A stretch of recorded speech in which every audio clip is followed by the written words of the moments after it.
Hello and thank you for tuning into News Today, where we break down the day's top stories with precision and clarity. Without delay, take a look at the headlines first.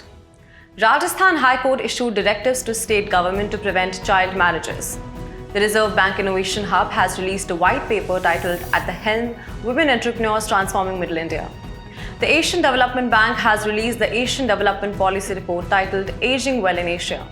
South Africa celebrates 30 years of the end of Apartheid, a system of racial discrimination. The Department for Promotion of Industry and Internal Trade has recently released the Draft Explosive Bill 2024 for public consultation. For the first time, coal's share in India's total electricity capacity fell below 50%, says CEEW study. Let us begin with our first news. Rajasthan High Court issued directives to state government to prevent child marriages. These directives were issued ahead of the Akshaya Tritiya festival, which sees a significant number of child marriages in the state. The court has warned that village heads and panchayat members will be held accountable if any child marriages take place in their areas. Under the Rajasthan Panchayati Raj Rules 1996, sarpanch or village chiefs have a legal duty to restrict child marriages from occurring. To build a better understanding, let's learn some more facts about child marriages in India. According to UNICEF, it refers to any formal marriage or informal union between a child under 18 years old and an adult or another child. Girls are disproportionately and devastatingly impacted by this human rights violation.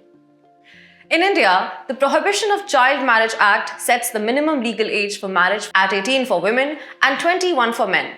Section 16 of the Act empowers the state government to appoint child marriage prohibition officers either for the entire state or specific regions for creating awareness about the detrimental consequences of child marriage on health, education, and overall well-being. Now, let's look at the few reasons of child marriages. It can happen due to gender inequality, social and religious norms, poverty, lack of education, control over sexuality of women, etc. In terms of the current status, the data shows progress is being made. The percentage of women aged 20 to 24 who were married before 18 has halved from 47.4% in 2005 and 6 to 23.3% in 2019-21 as per the National Family Health Survey.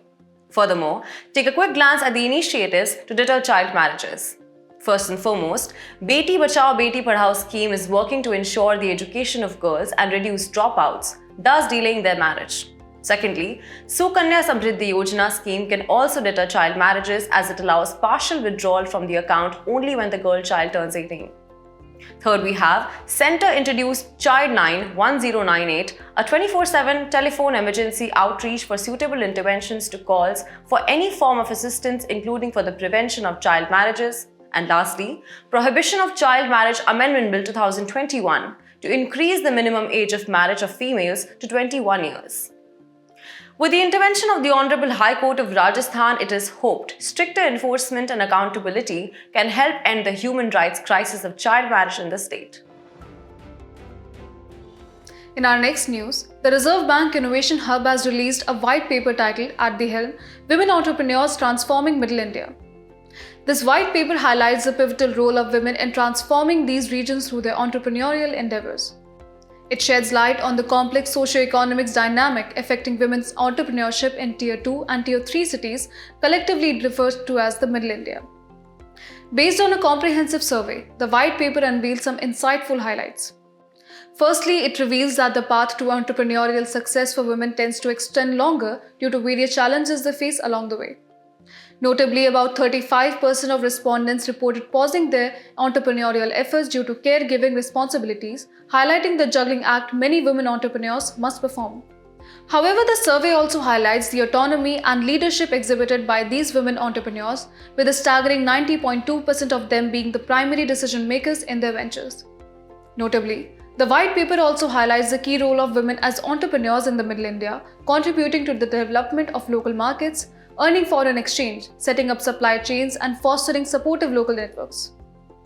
Despite their determination, women entrepreneurs in Middle India face several key challenges.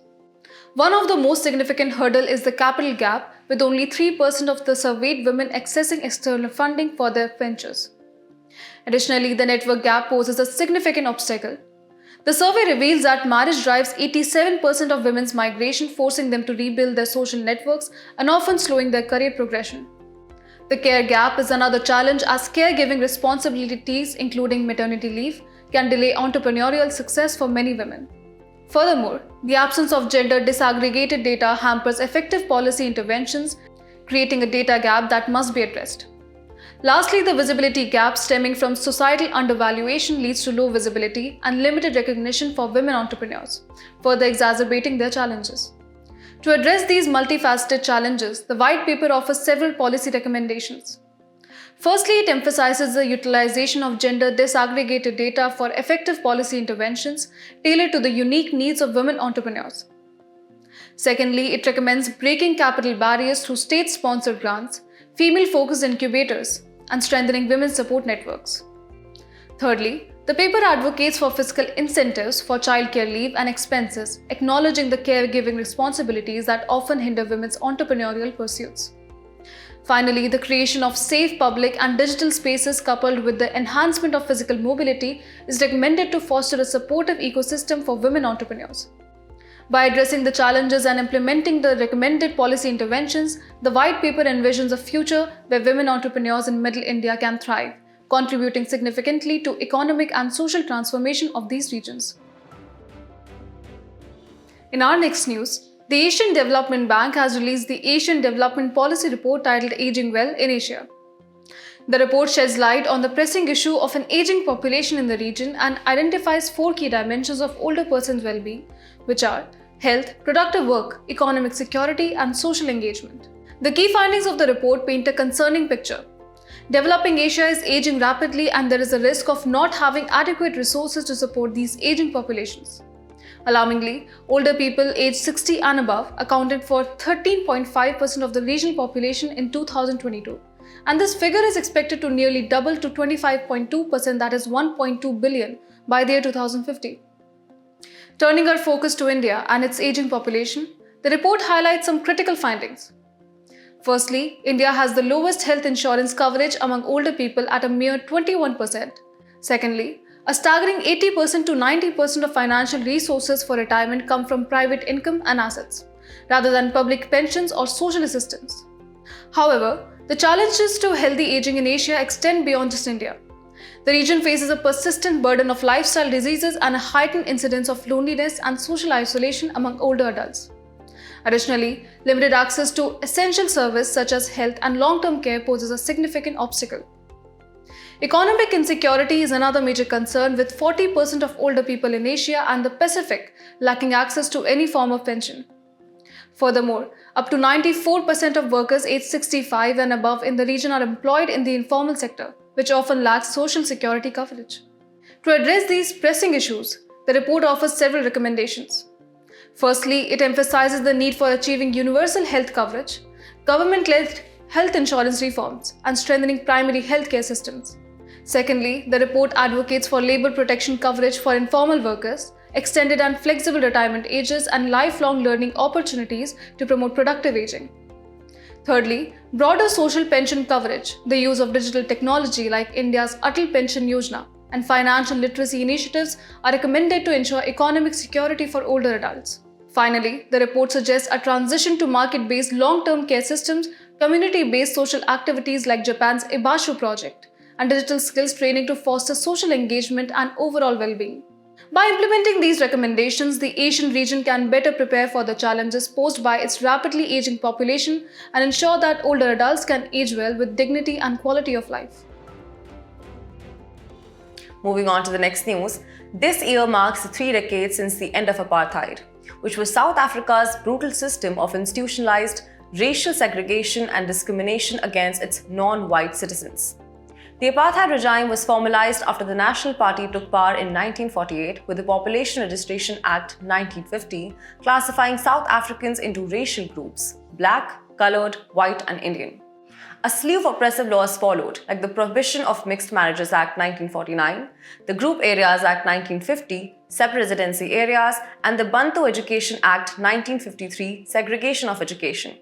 Understanding on how the discrimination was eliminated, the anti-apartheid movement grew over decades in 3 phases. beginning with non-violent resistance led by the African National Congress, then internationalizing with support from the Organization of African Unity and the UN, which adopted International Convention on the Suppression and Punishment of the Crime of Apartheid. India, following Mahatma Gandhi's activism against racism during his time in South Africa, was the first to sever trade ties with the apartheid government in 1946. The final phase saw massive resistance through boycotts, demonstrations, and the African National Congress Defiance campaign in 1952. Let's also understand how Gandhi himself had sown the seeds in South Africa against this discrimination, founding the Natal Indian Congress in 1894 and experimenting with satyagraha against discriminatory laws, including the 1906 Act requiring Asian registration. At Satyagraha's climax in 1913, 5,000 indentured workers marched in Natal, foreshadowing the protest marches that became emblematic of the anti-apartheid struggle. Any study about apartheid would be incomplete without a reference to Nelson Mandela. He became a symbol of the struggle and became the South Africa's first democratically elected president in 1994. After he was sentenced to life imprisonment in 1964, Rivonia trial, and was released in 1990 after 27 years. He joined the African National Congress Youth League in 1944 and was awarded the Nobel Peace Prize in 1993. UN celebrates the Nelson Mandela International Day on 18th July every year. Today, as the UN observes Nelson Mandela International Day, South Africa commemorates 30 years since his long walk to freedom triumphed over apartheid's injustice. Moving on to the next news. The Department for Promotion of Industry and Internal Trade has recently released the Draft Explosive Bill 2024 for public consultation. This draft bill aims to replace the Colonial Era Explosive Act 1884, which was enacted to regulate the manufacture, possession, use, sale, transport, import and export of explosive. Interestingly, the Explosive Act 1884 holds a significant place in India's freedom struggle. Raj Bihari Bose, a key member of the Revolutionary Gadar Party, was charged under this very act for his involvement in the independence movement. Now let's delve into the key highlights of the Draft Explosive Bill 2024. Firstly, the draft bill provides a comprehensive definition of explosive, which encompasses gunpowder, nitroglycerine, nitroglycol, gun cotton, or any other substance that is solid, liquid, or gaseous, used on manufacture to produce a practical effect by explosion or a pyrotechnic effect. Secondly, the bill explains about the licensing authority, which states the chief controller of explosive or such other authority as may be prescribed. The central government shall prescribe the authority competent to grant, suspend or revoke license related to explosives. Currently, the Petroleum and Explosive Safety Organization or PESO is responsible for this licensing for explosives. But the draft bill aims to establish a more robust regulatory framework. Thirdly, the draft bill outlines punishments for contravention of its provisions. Manufacturing, importing or exporting explosive in contravention of the Act will attract imprisonment of up to 3 years, a fine of ₹1 lakh or both. Fourthly, the central government is granted the power to make rules to carry out the provisions of this Act, ensuring a comprehensive and adaptable regulatory framework throughout the country. Speaking of Petroleum and Explosive Safety Organization, let's briefly understand its mandate. Established in the year 1898 as the Department of Explosive, PESO falls under the Ministry of Commerce and Industry. It serves as the nodal agency for regulating the safety of hazardous substances such as explosive, compressed gas, and petroleum. PESO's major work involves administering the responsibilities delegated under the Explosive Act 1884, the Petroleum Act 1934, and the rules made thereunder. As the Draft Explosive Bill 2024 undergoes public consultation, it presents an opportunity to modernize and strengthen the regulatory framework governing explosives in India, ensuring safety and aligning with contemporary best practices. In a significant milestone for India's energy transition, a new study by the Council on Energy, Environment and Water has revealed that for the first time, coal's share in the country's total electricity capacity has dropped below 50%. As per the study's highlights for 2024, India achieved a total installed power capacity of 442 gigawatts. A net power generation capacity of 25.9 gigawatt was added during the year, of which a massive 71.3% was contributed by renewable energy sources, dominated by solar power. Notably, despite the declining share, the net coal capacity addition increased fourfold compared to the previous fiscal year. The study also reported positive development on other fronts. The long-standing problem of discoms dues to generating companies saw improvement, with legacy dues reducing to Rs 49,451 crore from over 91,000 crore in the previous year. Additionally, electric vehicle sales grew by around 45% as compared to financial year 2023. To further push renewable energy adoption, the government has rolled out several policy initiatives, which includes the PM Surya Ghar Muft Bijli Yojana, aimed at installing rooftop solar on 1 crore households. Also, revised guidelines for competitive bidding in wind-solar projects, and the launch of an incentive scheme by MNRE to boost green ammonia production. The government also allocated Rs 200 crore towards developing a hydrogen hub to build core infrastructure for this emerging clean fuel. With concerted policy thrust and the renewable sector's growth momentum, India is steadily transitioning towards a more sustainable energy mix to meet its climate goals. The personality in news for today is Lala Hansraj. He is in news recently as his birth anniversary was celebrated. Talking about his early life, he was born in the Hoshiarpur district, Punjab, to Lala Chunnilal and Hardevi. He was further influenced by Swami Dayanand Saraswati's ideologies. He later came to be popularly known as Mahatma Hansraj. If we talk about his contributions, he was one of the greatest educationists who chose English-oriented, science-based education with a blend of Vedic ideals. Moving on, he later co-established the first Dayanand Anglo-Vedic school system or DAV in Lahore in 1886 with Guru Dutt Vidyarthi and served as its first headmaster. He also proposed the inclusion of the Ashok Dharma Chakra at the center of the national flag. He exhibited the values of leadership, patriotism and selflessness. As we conclude today's main news, let's take a look at some quick updates. In context of right to elections, a convicted person sentenced to imprisonment for 2 years cannot contest election as per Section 8, Clause 3 of Representation of People Act 1951. Even if such convicted person is on bail, they cannot contest election.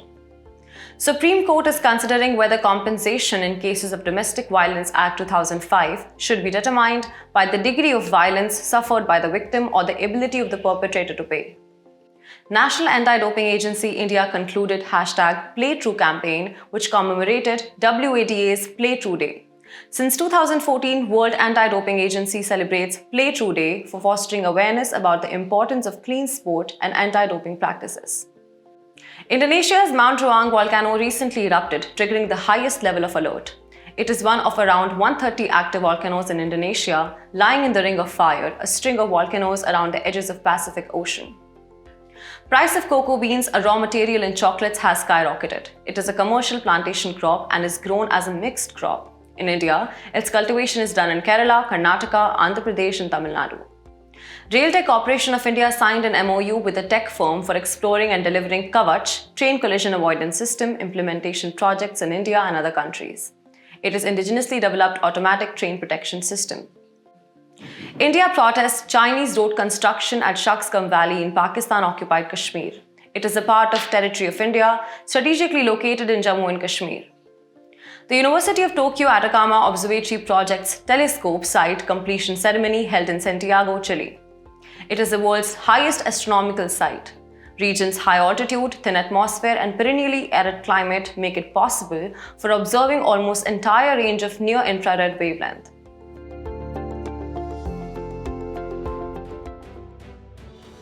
Before we sign off, let's challenge your understanding in today's installment of Test Your Learning.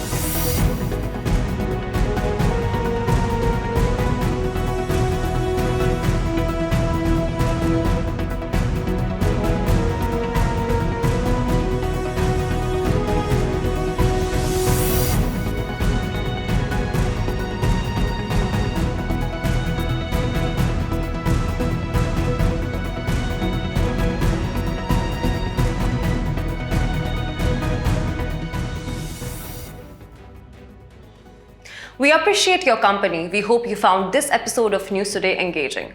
For the solutions to the quiz and to access the PDF version, remember to visit the provided links in the description below.